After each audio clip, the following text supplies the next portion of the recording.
Assalamualaikum warahmatullahi wabarakatuh. Hello everyone, I am Rara Arwa Nabila from 4D Class English Education Department, and I would like to explain to you all about konsep dasar penelitian ilmiah in the courses metodologi penelitian. Nah, yang pertama yaitu makna penelitian ilmiah. Penelitian ilmiah merupakan serangkaian kegiatan sistematis yang didasarkan pada metode ilmiah dengan tujuan mendapatkan jawaban secara ilmiah terhadap permasalahan ataupun pertanyaan penelitian yang diajukan sebelumnya. Nah, selanjutnya yaitu karakteristik umum yang dimiliki metode ilmiah.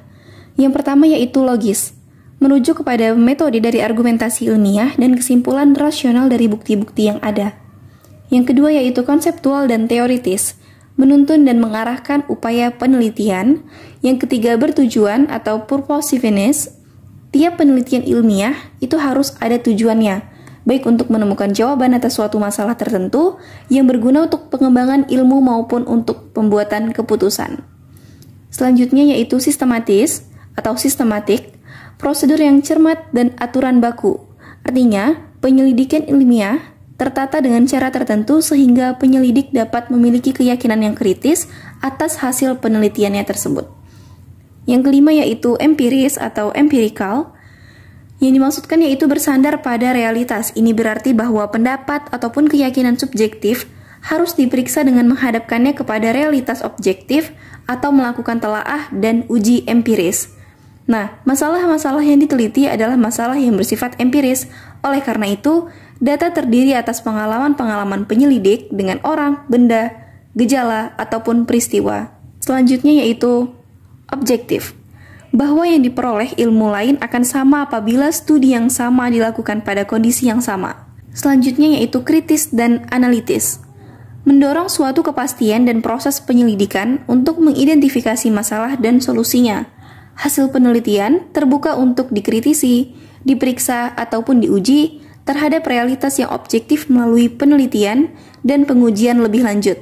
Selanjutnya yaitu generalisabilitas atau generalizability adalah derajat sejauh mana temuan-temuan spesifik dapat diterapkan ke satu kelompok yang lebih besar atau yang disebut populasi, dan biasanya hasil observasi diubah ke dalam informasi yang berarti dan kemudian dijabarkan generalisasi untuk melukiskan gejala yang dipelajari.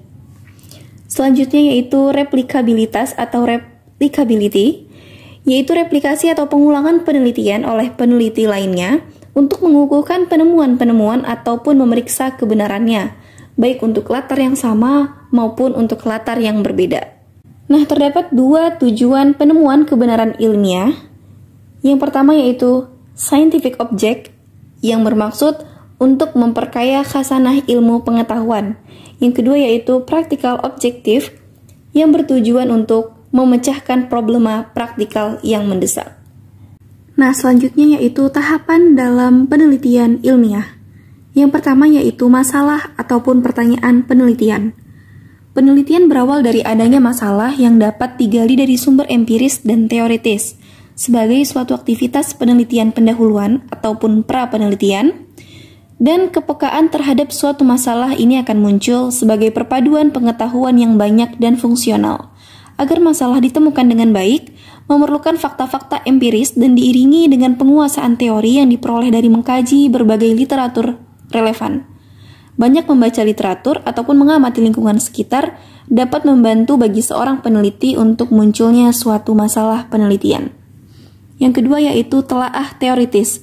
Nah, kita harus menelaah sebuah masalah ataupun pertanyaan penelitian secara teoritis. Yang ketiga yaitu pengujian fakta. Untuk menguji fakta bisa melalui hipotesis, maka peneliti di sini harus memilih metode ataupun strategi ataupun pendekatan serta desain penelitian yang sesuai. Nah, yang terakhir yaitu kesimpulan. Langkah terakhir adalah membuat kesimpulan dari data yang telah dianalisis. Melalui kesimpulan, maka akan terjawab rumusan masalah dan hipotesis yang diajukan dapat dibuktikan kebenarannya. Alright everyone, I think that's all the explanation from me. I apologize for the mistakes on this video. As the closing, wabillahi taufiq wal hidayah. Wassalamualaikum warahmatullahi wabarakatuh.